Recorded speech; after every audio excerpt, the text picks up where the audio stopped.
projecteur sur l'Afrique qui bouge à travers les innovations et les expériences qui font bouger les lignes. Une occasion de réfléchir aussi sur la marche de l'Afrique avec notre invité. C'est l'heure d'Initiative Africa. Bienvenue à toutes et à tous. Voici le sommaire de votre magazine. Ce grand expert de la propriété intellectuelle, docteur en droit privé, a œuvré au développement économique dans son pays de naissance, la Côte d'Ivoire, avant d'arriver au Cameroun où il dirige l'Organisation africaine de la propriété intellectuelle. C'est dire qu'il est à la tête de la grande marche du continent pour protéger ses inventions et ses produits. Denis Bouhoussou est notre invité du jour. La mission principale de l'OAPI, justement, c'est de favoriser le système de la propriété intellectuelle comme un outil de développement. Protection des brevets, des marques et lutte contre la contrefaçon, focus sur la mission de l'Organisation africaine de la propriété intellectuelle, l'OAPI. Très souvent, à 80%, ils découvrent la propriété intellectuelle dans le cadre d'un contentieux, dans le cadre d'une contrefaçon. Le Rwanda est à la pointe du recyclage et ne cesse d'innover.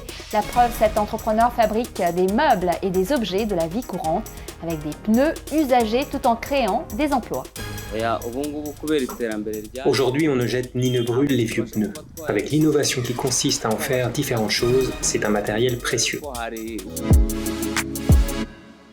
Qu'est-ce que l'OAPI ? Depuis sa création en 1963, l'organisation qui se cache derrière ce sigle joue un rôle croissant dans le développement économique et social. Je veux bien sûr parler de l'Organisation africaine de la propriété intellectuelle que dirige notre invité Denis Bouhoussou. C'est l'institution garante de la protection des inventions africaines et donc des investissements et transferts de technologies du continent. Un rôle capital comme l'a découvert Edmond Letsini, jeune ingénieur camerounais que nous avions suivi dans ce reportage. Regardez. Un cadre paisible à l'écart de Yaoundé, la capitale du Cameroun. C'est ici, au calme, qu'Edmond Letsini a élu domicile. Ingénieur électrique de formation, Edmond est inventeur. Il se consacre à la recherche depuis plus de 15 ans. Sa dernière invention, un filtre à eau adapté aux réalités du continent. Dans ma famille, il y a eu 3 de mes cousins qui ont eu des amibes, des kystes d'amibes qui ont eu des opérations, alors que nous utilisions des filtres classiques avec 2 compartiments dont on utilisait les bougies. Et alors, je me suis posé la question, pourquoi en utilisant ces filtres, les amibes persistent? Mais l'eau était claire parce que ça filtrait bien les débris. C'est à base de ça donc que j'ai eu à concevoir ces filtres. Et je me suis basé sur le charbon actif de nos grands-mères qui nous donnaient quand nous étions tout petits. Utilisé comme médicament traditionnel, ce charbon actif permettrait aussi de filtrer les amibes et bactéries, contrairement à des filtres classiques bon marché. L'enjeu est de taille, car selon l'Organisation mondiale de la santé, 30 millions de personnes meurent chaque année d'épidémies ou contagions dues à la pollution des eaux. Edmond s'est rapidement tourné vers l'Organisation africaine de la propriété intellectuelle pour déposer un brevet. L'OAPI, qui compte 17 États membres, a été créée il y a plus de 40 ans pour la protection des brevets, marques ou encore des dessins industriels. Et protéger son invention, ça veut dire tout simplement prendre 2 axes. C'est-à-dire qu'on évite d'abord que son invention soit exploitée de manière abusive par les tiers et d'autre part, on profite pour rentabiliser cette invention, soit une exploitation par soi-même, soit par des systèmes de contrat de licence avec les tiers. Je suis venu ici à l'OAPI pour protéger, pour la demande de mon brevet d'invention, afin de bénéficier, afin de commercialiser. Et j'ai payé 22 500 parce que je suis, mon pays est membre de l'OAPI, dont j'ai bénéficié de la subvention. Et ça m'a permis de donner 2 500 francs pour la brevetabilité de mon invention. La brevetabilité, c'est l'étape préalable au dépôt du brevet. Dans cette phase, l'OAPI étudie les caractéristiques de l'invention, mais surtout épluche les archives pour vérifier que quelqu'un d'autre n'a pas déjà, dans un passé récent ou lointain, déposé la même invention. L'organisation n'est donc pas seulement une chambre d'enregistrement. Une fois le brevet obtenu, la protection vaut pour les 17 États membres. Aujourd'hui, les sociétés étrangères sont les premières à s'adresser à l'organisation pour protéger leurs inventions et marques. Quant aux sociétés africaines, elles ont encore des progrès à faire pour prendre conscience des atouts de la propriété intellectuelle. Très souvent, à 80%, ils découvrent la propriété intellectuelle dans le cadre d'un contentieux, dans le cadre d'une contrefaçon. C'est à ce moment-là qu'ils se demandent, ils demandent ce qu'il faut faire. et quoi faire pour les sortir d'affaires. Donc, ce n'est pas de manière préventive qu'ils se préoccuperont de la propriété intellectuelle, mais c'est plutôt de manière, j'allais dire, à terme curatif qu'ils viendront, qui se préoccuperont de la propriété intellectuelle. Son brevet en poche, Edmond sait bien que le chemin jusqu'à la mine d'or va être long, car la protection d'une invention à l'OAPI reste encore limitée au niveau international et elle ne signifie pas sa commercialisation. Aujourd'hui, il a rendez-vous avec la filiale d'une société étrangère d'investissement intéressée par son filtre. Reste à convaincre les investisseurs du potentiel de son invention. À terme, c'est l'industrialisation dont il sera question. Et qui sait, peut-être, un nouveau produit 100% made in Africa. Le savoureux poivre du Penja du Cameroun, l'exceptionnel café Robusta Ziama de Guinée ou encore le recherché oignon violet de Galmi du Niger ont tous un point en commun. Ces produits font partie des 8 premières indications géographiques locales protégées de l'Organisation africaine de la propriété intellectuelle. C'est le moment de rencontrer à Yaoundé son directeur général, Denis Bouhoussou. Il a expliqué à notre correspondant au Cameroun, Aboubakar Mounchili, pourquoi la propriété intellectuelle était un accélérateur de développement. Denis Bouhoussou, bonjour. L'accord de libre-échange continental africain est en cours d'application progressive. Quel impact sur la protection de la propriété intellectuelle en Afrique? Merci de me poser cette question. En effet, l'accord de libre-échange continental est un outil très important pour le développement du commerce intra-africain. Et le lien avec la propriété intellectuelle est plus qu'évident, puisque les produits qui sont appelés à circuler entre les États africains seront des produits couverts par un droit de propriété intellectuelle. C'est par exemple le cas d'une marque d'un pays membre de l'OAPI qui va aller dans un autre pays, et donc cela fait appel à tous ces mécanismes de propriété intellectuelle.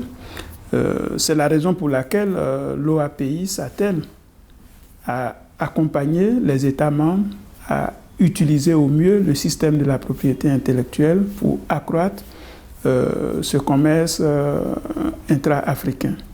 Alors, cet appui de l'OAPI se traduit de différentes formes. D'abord, la mise en place des règles concernant la propriété intellectuelle. C'est par exemple le cas de la négociation sur le protocole de la propriété intellectuelle. Comment faire en sorte que ces nouvelles règles de propriété intellectuelle qu'on va mettre en place ne constituent pas un obstacle au commerce intra-africain, mais plutôt un levain pour ce commerce-là.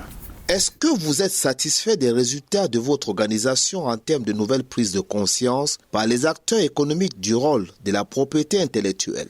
La mission principale de l'OAPI, justement, c'est de favoriser le système de la propriété intellectuelle comme un outil de développement. Et à cet égard, on peut dire qu'on a encore une marge de progression dans la mesure où, lorsque nous regardons les chiffres globaux, ce sont des chiffres qui sont certes intéressants, mais il y a une marge de progression. Pour illustrer mes propos, il faut dire que globalement, si nous prenons la zone OAPI, nous avons moins de 100 titres de propriété industrielle par million d'habitants, alors que d'autres continents sont à plusieurs milliers de titres de titres de propriété intellectuelle par million d'habitants. Et donc, nous ne sommes pas tout à fait satisfaits, mais nous pensons que ces dernières années, il y a eu une tendance positive en termes d'accroissement de niveau de dépôt par les ressortissants des États membres de l'OAPI. Et c'est la raison pour laquelle nous mettons en place un certain nombre d'incitations, telles que les subventions pour le paiement des taxes, telles que l'abréviation des délais de délivrance des titres pour encourager nos compatriotes à utiliser davantage le système. Que voudriez-vous encore améliorer? Disons que l'essentiel pour l'OAPI, c'est que l'OAPI puisse accomplir les missions qui sont les siennes, à savoir favoriser l'utilisation optimale de la propriété intellectuelle par les ressortissants de ces États membres. Et donc, à cet égard, un certain nombre de réformes sont en cours, réformes qui découlent de son plan stratégique sur 5 ans, qui consiste à non seulement moderniser l'outil d'accompagnement en termes de support, qui consiste également à renforcer les capacités des acteurs du domaine. Et à terme, pour nous, c'est non seulement améliorer nos statistiques qui sont bonnes, mais qu'on peut toujours améliorer, mais surtout amener les États membres à utiliser les outils de propriété intellectuelle comme outils d'accompagnement du développement. On peut citer, entre autres, les questions de l'appropriation des technologies, où il faut encourager nos innovateurs à déposer beaucoup plus de brevets. C'est aussi la question de l'utilisation des ressources offertes par le système de la propriété intellectuelle, telles que l'information technologique, qui n'est pas encore suffisamment utilisée pour créer des valeurs. Et je terminerai sur un autre point qui est aussi la création de valeur ajoutée pour nos produits agricoles à travers, par exemple, des systèmes d'indication géographique ou de marques collectives pour lesquelles l'OAPI a acquis une certaine expérience dans l'accompagnement des États membres. Parlant justement des indications géographiques, en quoi constituent-elles une opportunité pour les États aujourd'hui? Les indications géographiques, pour nous, constituent une opportunité pour le continent africain et pour les États membres de l'OAPI en particulier, dans la mesure où nos pays regorgent de produits agricoles ou de produits de l'artisanat qui sont de qualité, qualité qui est liée quelquefois à la nature de notre climat, mais aussi au savoir-faire des populations. Et donc, de ce point de vue-là, les indications géographiques constituent un outil par excellence pour créer de la valeur ajoutée dans le monde agricole. Et c'est pour ça que l'OAPI, depuis quelques années, accompagne les États membres à travers la mise en place des indications géographiques. À ce jour, nous avons 8 indications géographiques locales qui sont protégées et même quelquefois à l'extérieur du continent africain. Et l'expérience a montré que ces produits ont acquis une certaine valeur marchande grâce au système des indications géographiques. On peut citer, nous sommes au Cameroun, un produit qui se vend très bien à l'extérieur, qui est le poivre de Penja. Mais nous avons aussi d'autres produits en dehors du Cameroun. On a le café Ziama de Guinée, l'ananas pain de sucre du Bénin. On a d'autres produits qui sont passés en indication géographique, comme les violets de Galmi, c'est des oignons du Niger. Et donc pour nous, les indications géographiques constituent une opportunité justement dans le cadre de ce commerce intra-africain. Bienvenue pour la deuxième partie de notre émission. Des déchets et de l'ingéniosité, cela pourrait être la devise du Rwanda. Le premier pays africain à avoir imposé l'interdiction des sacs en plastique est particulièrement engagé dans la protection de l'environnement et dans le recyclage, celui des pneus à la faveur des entrepreneurs. Exemple avec Jean de Dieu Kamana qui emploie 17 personnes pour fabriquer chaussures et mobilier. C'est un reportage de Thémistocle Azikimana à Kigali. Regardez. Qui aurait imaginé qu'un esprit créatif et un dévouement à l'industrie des sièges de maison ou des vases à fleurs pourraient faire la différence dans la façon dont un pays traite les polluants? C'est exactement ce que fait l'atelier de Tsinda Business Group avec les vieux pneus. Une entreprise de transformation originale et très utile au Rwanda où le taux de recyclage de déchets est d'à peu près 12%. Aujourd'hui, on ne jette ni ne brûle les vieux pneus. Avec l'innovation qui consiste à en faire différentes choses, c'est un matériel précieux. Nous les collectons et les mettons dans un stock pour les vendre. Avant, c'était un véritable problème pour trouver un moyen de s'en débarrasser, mais maintenant, nous en faisons un véritable business comme de l'or. Bienvenue dans l'atelier de Tsinda Business Group qui transforme les pneus en chaussures, sièges de maison et de bureau, vases à fleurs, mais aussi articles ménagers. L'entreprise a été créée par Kaman Jean de Dieu en 2017 et emploie aujourd'hui plus de 17 personnes. L'idée est venue de l'ancienne profession du fondateur qui consistait justement à vendre de pneus. L'idée de fabriquer différentes choses à partir de vieux pneus m'est venue parce que je voyais des vieux pneus partout. Et j'ai pensé que c'était un matériel qui pouvait être exploité au lieu d'être brûlé ou jeté dans la nature. Souvent, les gens me rendaient visite au travail et aimaient s'asseoir sur les vieux pneus que je vendais. Et c'est ainsi que j'ai eu l'idée de fabriquer des chaises et d'autres choses à partir de ces pneus. L'atelier de Jean de Dieu Kamana peut fabriquer environ 15 paires de sièges en une semaine. Le prix d'une paire de chaises est d'environ 50 à 100 $, tandis que d'autres articles comme les vases de fleurs peuvent coûter entre 4 et 6 $ la pièce. Ces chaises sont uniques, du design à la peinture. Chaque client trouve son bonheur ici. Maintenant, je peins des chaises commandées par un militaire. Donc ces chaises seront peintes comme l'uniforme militaire, comme il le souhaite. Nos couleurs sont attrayantes, avec des formes traditionnelles. Ainsi, nos produits sont uniques et très appréciés par notre clientèle. Cette innovation a permis à certains jeunes d'échapper au chômage qui semble en constante croissance parmi une grande partie de la population. J'ai commencé ce travail quand j'étais encore étudiant. Après l'école, je venais travailler ici et cela m'a permis de financer la fin de ma scolarité. C'est le travail qui me plaît en ce moment. Je ne suis plus une charge pour la famille, au contraire, je contribue à aider mes frères qui sont encore à l'école. L'atelier de Kamana veut faire la concurrence avec des immobiliers importés et vendus à un prix élevé. Quand je vois tous ces gens issus de classes modestes qui ne peuvent pas s'offrir des meubles coûteux, je me dis qu'il est de ma responsabilité de leur fournir des matériaux qu'ils peuvent mettre dans leur ménage et qui leur permettront de vivre comme les autres. Cela m'encourage à innover encore plus, sans parler de ma contribution à la protection de l'environnement.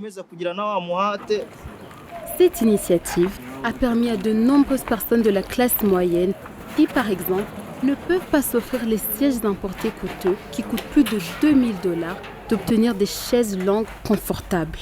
Leur produit peut être repéré dans de nombreux quartiers et foyers et ils font la différence.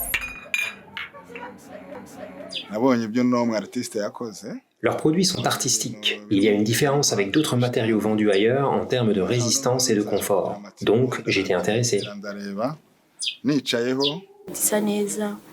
J'ai été attirée par les couleurs une fois qu'ils sont placés dans la maison ou dans le jardin, c'est vraiment agréable.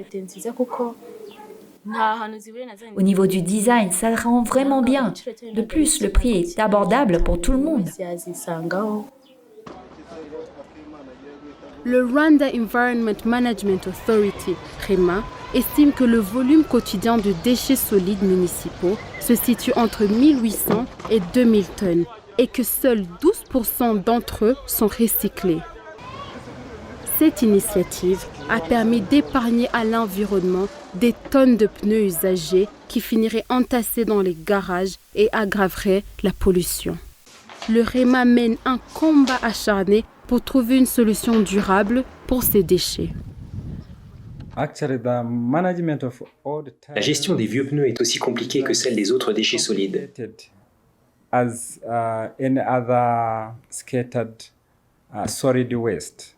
Nous nous y attaquons en collaboration avec les parties prenantes, les municipalités et d'autres institutions amies avec lesquelles nous travaillons.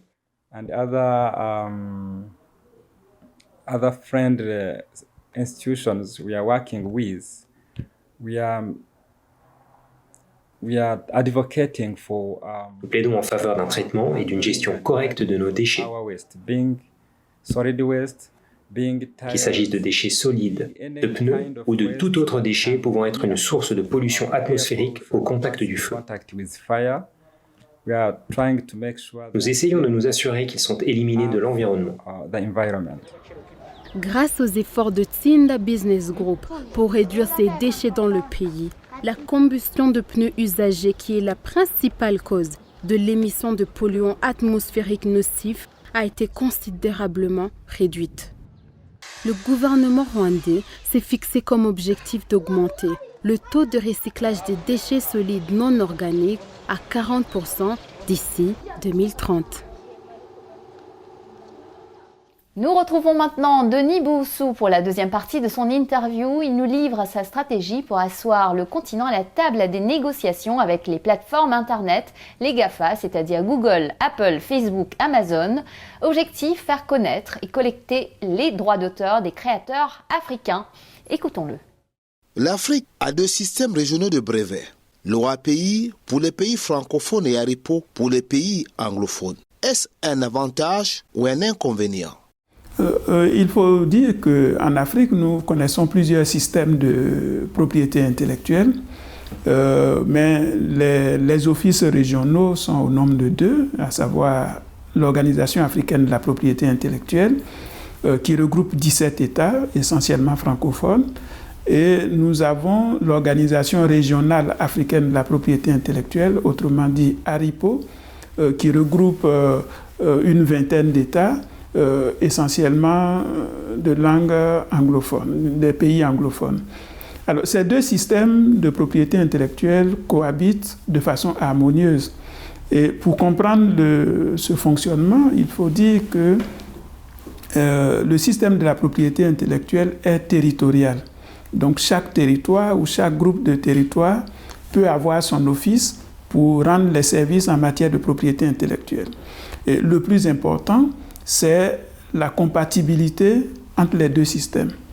Et en ce qui concerne de façon spécifique nos rapports avec l'ARIPO, nous sommes 2 systèmes complémentaires qui travaillent en toute harmonie, et de sorte qu'un déposant qui veut avoir un titre de propriété intellectuelle à l'ARIPO peut très bien s'adresser à l'OAPI, et l'OAPI fait les formalités lui permettant d'être protégé, et vice-versa.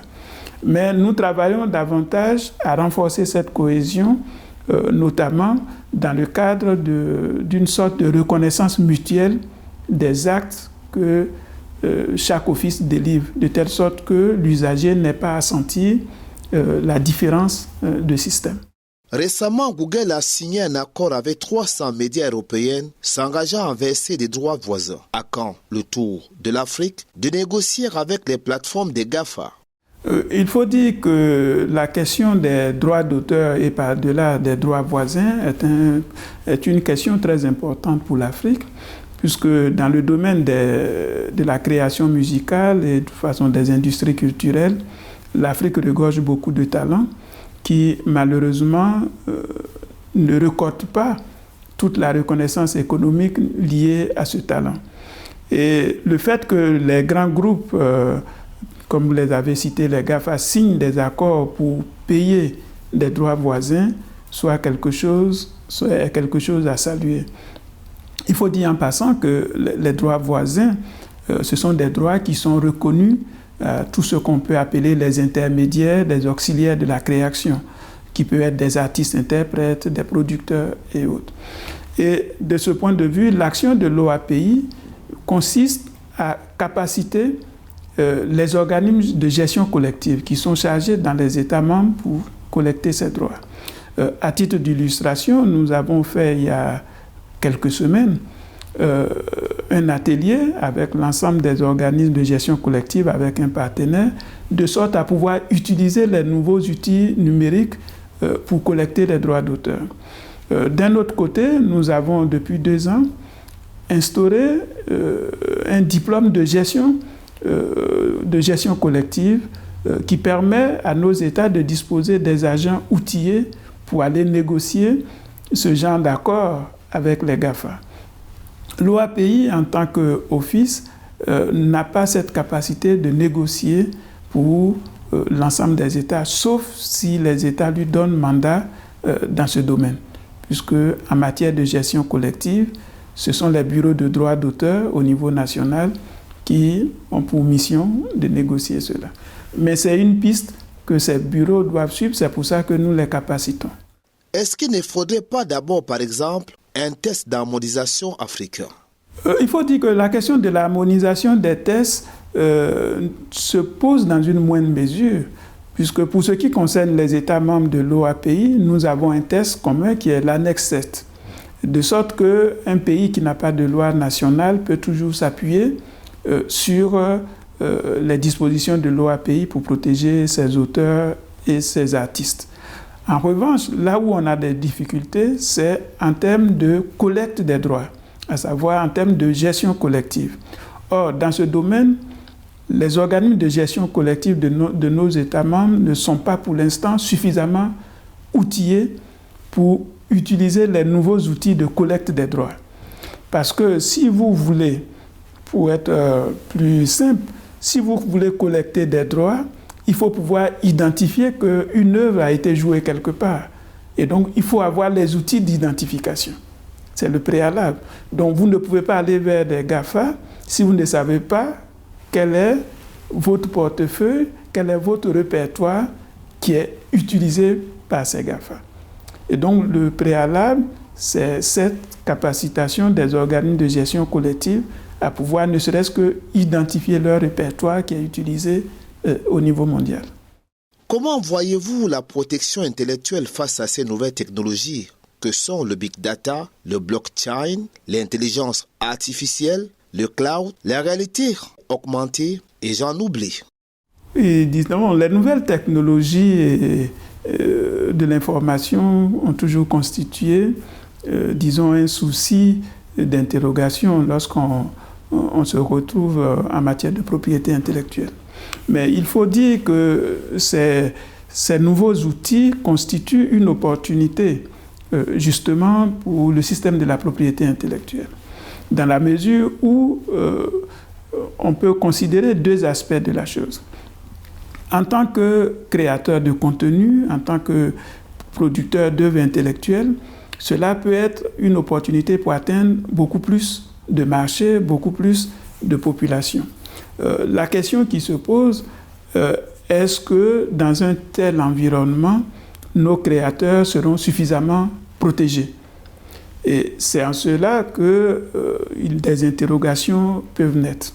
Mais le plus important, c'est comment tirer parti de ces nouvelles technologies pour accroître les droits de nos créateurs.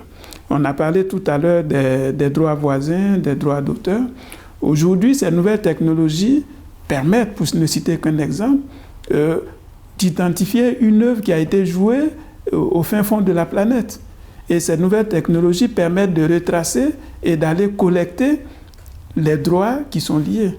Pour cela, il faut qu'il y ait un encadrement juridique qui dépend beaucoup plus de la capacité des États à négocier avec les utilisateurs, sinon les promoteurs de ces nouvelles technologies. Voilà, Initiative Africa, c'est fini pour aujourd'hui. Vous pouvez retrouver l'interview de Denis Boussou ainsi que nos émissions sur notre site africaenlair.com et bien sûr également sur tous nos réseaux sociaux. N'hésitez pas à liker, partager et commenter avec le hashtag Initiative Africa. Et n'oubliez pas, la semaine prochaine, même chaîne, même heure, je vous donne rendez-vous avec Business Africa. Bonne semaine à tous!